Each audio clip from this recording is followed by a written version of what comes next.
வணக்கம். இன்னைக்கு நம்ம அமேசான் பிரைம்ல வெளிவந்திருக்க மைதான் இந்த மூவியோட ரிவ்யூ தான் பார்க்க போறோம். இது ஒரு பயாலஜிக்கல் ஸ்போர்ட்ஸ் ட்ராமா பேஸ் பண்ணின ஒரு கதை. இந்த படம் எப்படி இருக்கு, இந்த படத்துல யாரெல்லாம் நடிச்சிருக்காங்க, கதை எதை நோக்கி போகுது அப்படின்றத பார்க்கலாம். வாங்க ரிவ்யூக்குள்ள போலாம்.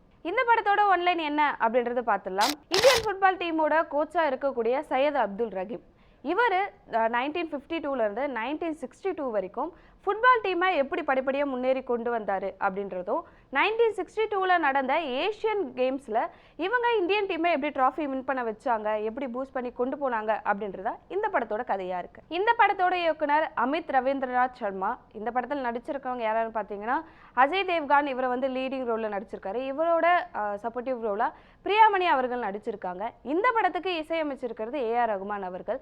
ஸோ இந்த படத்துக்கு ஒரு பூஸ்டாக இருக்குது அப்படின்னே சொல்லலாம் ஏஆர் ரகுமான் அவர்களோட இசை அப்படின்றது. அடுத்து அந்த படத்தில் என்ன ப்ளஸ் பாயிண்ட் அப்படின்றத பார்த்துலாம். இந்த படத்தோட ப்ளஸ் பாயிண்ட் என்ன அப்படின்னு பார்த்தீங்கன்னா முழுக்க முழுக்க கதை அப்படின்னே சொல்லலாம். ஸோ 62ல் இந்தியன் ஃபுட்பால் டீம் எப்படி வந்து ஒரு ட்ராஃபி வின் பண்ணுறாங்க ஏஷியன்ஸ் கேம்ஸில் அப்படின்றது தான் இந்த படத்தோட முழு கதைக்களமாக இருந்துகிட்ருக்கு. அதுக்காக இவங்க ஃபாலோ பண்ணி வர ஒரு ஜேர்னியாக இருக்கட்டும், ஒரு பிரச்சனைகளை கடந்து வர விஷயமா இருக்கட்டும், இது எல்லாமே ரொம்பவே அழகாக காட்டியிருக்காங்க அப்படின்னே சொல்லலாம்.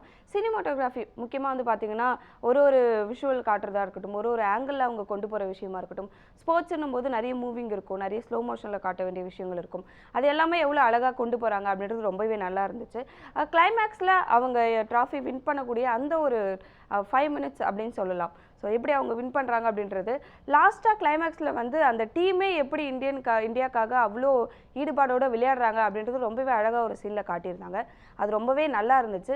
நிறைய உண்மை விஷயங்கள் சார்ந்து எடுத்த கதை அப்படின்றதால ஆக்டிங் ஒருத்தரும் அவங்களோட எமோஷன்ஸை வெளியில் காட்டினதாக இருக்கட்டும், இல்லை ஒருத்தரோட கேரக்டரை இன்ட்ரடியூஸ் பண்ண விஷயமா இருக்கட்டும், அது ரொம்பவே நல்லா இருந்துச்சு. எனக்கு ரொம்ப பிடிச்ச விஷயம் என்ன அப்படின்னு பார்த்தீங்கன்னா, ஒரு டீமாக ஃபுட்பால் டீமாக எப்படி அவங்க வந்து ஃபார்ம் பண்ணுறாங்க அப்படின்றது, ஒரு ஸ்போர்ட்ஸ்மேனாக எப்படி அவங்க போய் செலக்ட் பண்ணுறாங்க. ரஹீம் சார் வந்து எப்படி அவங்க ஒருத்தராக போயிட்டு ஸ்ட்ரீட்டில் விளையாடிட்டு இருக்கவங்களா இருக்கட்டும், இல்லைனா வந்து லோக்கலாக விளையாடிட்டு இருக்கவங்களா இருக்கட்டும், ஸோ அந்த மாதிரி ஒருத்தராக போயிட்டு எப்படி அவர் வந்து செலக்ட் பண்ணுறாரு, அவங்கக்கிட்ட யூனிக்கான விஷயங்கள் எதை பார்க்குறாரு, ப்ளஸ் அதோடு சேர்ந்து அவங்களோட மைனஸாக என்ன இருக்குது அதை சொல்லி திருத்துற விஷயமா இருக்கட்டும், அது எல்லாமே ரொம்பவே நல்லா இருந்துச்சு. கண்டிப்பாக நிறைய விஷயங்கள் நம்ம பார்த்துருப்போம், டீமாக ஃபார்ம் ஆகிடுவாங்க, ஆனால் அவங்களுக்குள்ள ஒரு கோஆர்டினேஷன் இருக்காது.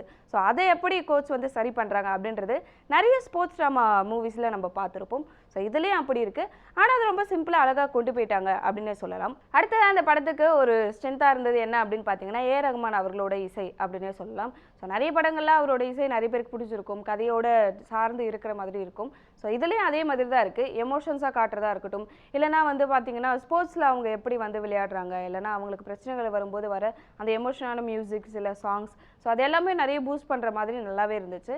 கிளைமேக்ஸில் வரக்கூடிய ஒரு சாங், லாஸ்ட்டாக ஃபைனல்ஸ் அவங்க விளையாடும்போது வரக்கூடிய ஒரு சாங், அது அவரே பாடியிருக்காரு. ஸோ அது கேட்கும்போது வந்து பார்த்தீங்கன்னா ரொம்பவே இந்தியன் டீம் எப்படி விளையாடி இருக்கு அப்படின்றது விஷுவலாக இருக்கட்டும், ப்ளஸ் இவரோட இசையாக இருக்கட்டும், இது ரெண்டுமே அப்படியே கலந்து நம்மளுக்கு ஒரு கூஸ்பம்ஸை கொடுக்குது அப்படின்னே சொல்லலாம். ஸோ பிரியாமணி வந்து பார்த்தீங்கன்னா நிறைய படங்களில் இப்போ வரக்கூடிய நிறைய படங்கள் சின்ன சின்ன ரோலாக இருந்தாலுமே ஸோ ஒரு சூப்பரான ஒரு ரோல் எடுத்து நடிச்சிட்டு இருக்காங்க அப்படின்னே சொல்லலாம். இந்த கதையிலும் லைட்டாக அப்படி தான் இருக்குது. ஒரு ஹவுஸ் ஒய்ஃபாக இருக்கக்கூடிய அவங்களோட கணவருக்கு என்னதான் அவங்க மேலே கோவம் இருந்தாலும், ஃபேமிலி பார்க்க மாட்டாங்களே அப்படின்னு கோவம் இருந்தாலும், அவருக்கு பிடிச்ச விஷயத்துக்காகவே இவங்க சப்போர்ட் பண்ணுறதா இருக்கட்டும், அவருக்கு ஒரு மிகப்பெரிய ஒரு பிரச்சனை வரும்போது நீங்கள் வீட்டிலே இருக்க தேவையில்லை, நீங்கள் வெளியில் போங்க, வெளியில் போயிருந்தால் தான் உங்களால் நிம்மதியாக இருக்க முடியும் அப்படின்னு சொல்லிட்டு அவங்களுக்கு வந்து சப்போர்ட்டிவாக இருக்கிறதா இருக்கட்டும். அடுத்ததாக வந்து பார்த்தீங்கன்னா இந்த பக்கம் ஸ்போர்ட்ஸ் டீமில் இருக்கக்கூடிய ஒரு கேரக்டர், ஸோ அவங்க ஸ்போர்ட்ஸாக இருக்கட்டும், இல்லைனா வந்து எமோஷன்ஸாக இருக்கட்டும், இல்லை சில இடங்களில் கோவத்தை காட்டுறதா இருக்கட்டும், ஸோ அதை எப்படி அவங்க ஆக்ட் பண்ணியிருக்காங்க அப்படின்றது ரொம்பவே அழகாக இருக்குது. பார்க்க எல்லாருமே ஒரு சின்ன சின்ன பிள்ளைங்கள் மாதிரி ஒரு விஷுவலாக கொண்டு வந்ததாக இருக்கட்டும், அவங்களோட ஸ்போர்ட்ஸை காட்டுறதா இருக்கட்டும், இது எல்லாமே ரொம்ப அழகாக இருக்குது. நிறையவே ஒர்க் பண்ணியிருக்காங்க அப்படின்னே சொல்லலாம். அடுத்ததாக இந்த படத்தில் என்னெல்லாம் வந்து இன்னும் கொஞ்சம் பெட்டராக பண்ணியிருக்கலாம் அப்படின்றத பார்த்துடலாம். கதையாக கொண்டு போனது ரொம்பவே நல்லா இருந்துச்சு, ரொம்பவே இன்ட்ரெஸ்டிங்காக கொண்டு போயிருக்காங்க. ப்ளஸ் இதில் வரக்கூடிய ஒரு டியூரேஷன், அதாவது எமோஷனலாக காட்டுறது, இல்லைனா வந்து இன்ட்ரடக்ஷன், இல்லை அந்த டீமுக்கு என்ன பிரச்சனை வரப்போகுது அப்படின்றதா இருக்கட்டும், இல்லைனா வந்து ஹீரோ ரஹீம் சாருக்கு என்ன மாதிரியான ஒரு பிரச்சனை வரப்போகுது அப்படின்ற காட்டின டியூரேஷன்ஸ் வந்து ரொம்ப அதிகமாக காட்டியிருக்காங்களோ அப்படின்றது இருந்துச்சு. ஓகே, டீமாவாக நீங்கள் ஃபார்ம் பண்ணுறீங்க, டீமில் என்ன மாதிரியான பிரச்சனைகள் வருது, அவங்களுக்குள்ள கோஆர்டினேஷன் என்னெல்லாம் இல்லை அப்படின்றது காட்டின வரையும் ஓகே, அது எப்படி சரியாகுது, அடுத்த ஸ்டெப்புக்கு போங்களேப்பா அப்படின்ற ஒரு லைட்டான ஒரு ஃபீல் இருக்க தான் செய்யுது. அடுத்ததாக வந்து பார்த்தீங்கன்னா ரஹீம் அவங்களுக்கு வந்து ஒரு ஹெல்த் இஷ்யூ வரும். ஸோ அதுக்காக அவர் வந்து ட்ரீட்மெண்ட் எடுக்கிறதா இருக்கட்டும், இல்லைனா வந்து அது அவங்க டீமில் இருக்கிற பசங்களுக்கு எப்படி தெரிய வருது அப்படின்ற விஷயமா இருக்கட்டும், அது இன்னும் கொஞ்சம் நல்லாவே காட்டியிருக்கலாம் அப்படின்றதா இருந்துச்சு. அவர் ட்ரீட்மெண்ட்காக ஒரே ஒரு முறை மட்டும் போயிட்டு டெஸ்ட் எடுப்பார். அதுக்கப்புறம் அவர் வந்து ட்ரீட்மெண்ட் எடுக்கிறாரா இல்லையா அப்படின்றது எதுவுமே காட்டியிருக்க மாட்டாங்க. ஃபுல்லாக ஸ்போர்ட்ஸ்லேயே போயிருப்பாங்க.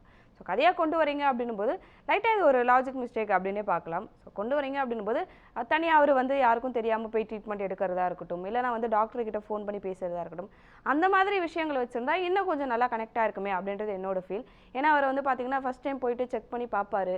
அவருக்கு ஓகே உங்களுக்கு இந்த மாதிரி பிரச்சனை இருக்குது அப்படின்னு டாக்டர் சொல்லவே அதோட முடிச்சிடுவாங்க.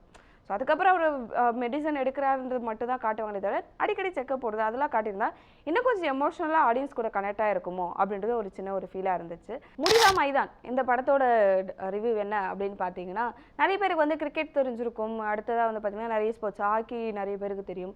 ஃபுட்பாலில் நம்ம இந்தியன் டீம் எப்படி வந்துச்சு, மற்ற நாடுகளோட பார்வையிலிருந்து இந்தியா எப்படி கொஞ்சம் கொஞ்சமாக படிப்படியாக முன்னேறி வந்துச்சு, ஒரு டீமாக எப்படி பூஸ்ட் பண்ணி மேலே கொண்டு வந்தாங்க அப்படின்றதும், ப்ளஸ் இவங்களுக்கு கோச்சாக இருக்கக்கூடிய ரஹீம் சார் இவர் எப்படி இந்த டீம் கொண்டு வந்தார் அப்படின்றதா இந்த படத்தோட முழு கதையாக இருக்குது அப்படின்னு போது.